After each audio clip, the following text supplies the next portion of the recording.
Et on va finir cette édition du journal avec cette information. Après 14 jours de célébration de ses 30 ans d'existence, la jeunesse chrétienne combattante du ministère de combat spirituel a salué la participation des uns et des autres qui ont concouru à la réussite de cet événement évangélique qui a impacté la vie de plusieurs jeunes de cette église. Le Seigneur nous a tirés de quelque part, nous sommes arrivés quelque part. Le plus important pour nous, c'est de demeurer au pied de Jésus, sans nous détourner de l'évangile qui est la parole de Dieu que nous avons reçue, afin de mériter le ciel. Chacun son histoire avec Jésus. Près de 1200 délégations de la jeunesse chrétienne combattante des 160 différents sièges de 56 pays où est implanté le ministère combat spirituel ont pris part à la célébration des 30 ans d'existence de cette composante de CIFMC. Une rencontre axée sur la promotion des valeurs chrétiennes de jeunes à travers le monde qui a trouvé tout son sens. Les 3 décennies de la JCC ont été célébrées en 14 jours afin d'assurer la continuité de l'œuvre évangélique. On a fait une évaluation, comme vous avez entendu tous les orateurs parler, le bilan il est positif.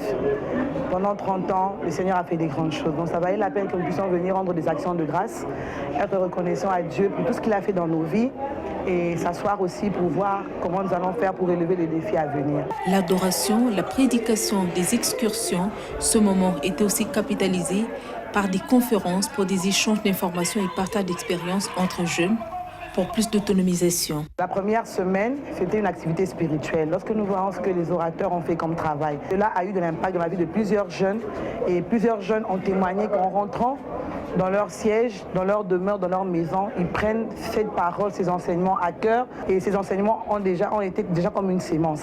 Et en rentrant dans leur maison, sûrement que cette sémence va produire des fruits.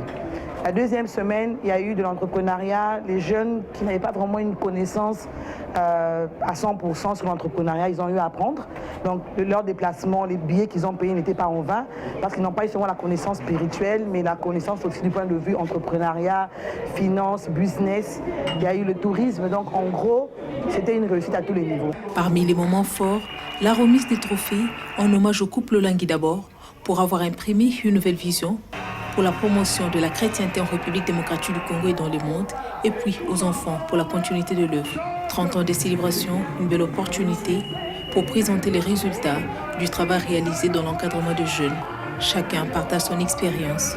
Il y avait des forts messages, des complémentarités. Il y a ceux-là qui ont parlé de rendre grâce, il y a ceux-là qui ont parlé de demeurer dans la parole, demeurer dans ce message que nous avons reçu du combat spirituel. La parole était très forte et nous bénissons le Seigneur. Les dieux que nous recherchons ici au ministère du combat spirituel, c'est un Dieu vivant qui agit vraiment. Ce qui nous a marqué premièrement, c'est d'abord le fait que nous sommes reconnaissants de ce que les dieux des papés de Mamo Langui, les dieux de la JCC a fait dans nos vies. Et autre chose qui nous a marqué, c'est de voir comment est-ce que toutes les délégations ont afflué des 4 coins du monde pour venir reconnaître ce que le Dieu des papés de Mamo Langui a fait pendant 30 ans. Et la troisième chose, la toute dernière qui nous a marqué, c'est de voir comment est-ce que le Dieu des papés de Mamo Langui, le Dieu de la JCC est capable de prendre des jeunes qui venaient des horizons divers, des familles compliquées, des ténèbres, de la pauvreté, mais ces dieux-là les a transformés. Placée sous les signes de l'action de grâce, cette commémoration était décortiquée par des références bibliques, notamment le thème tiré du livre de Colossiens 1, versets 12 à 13.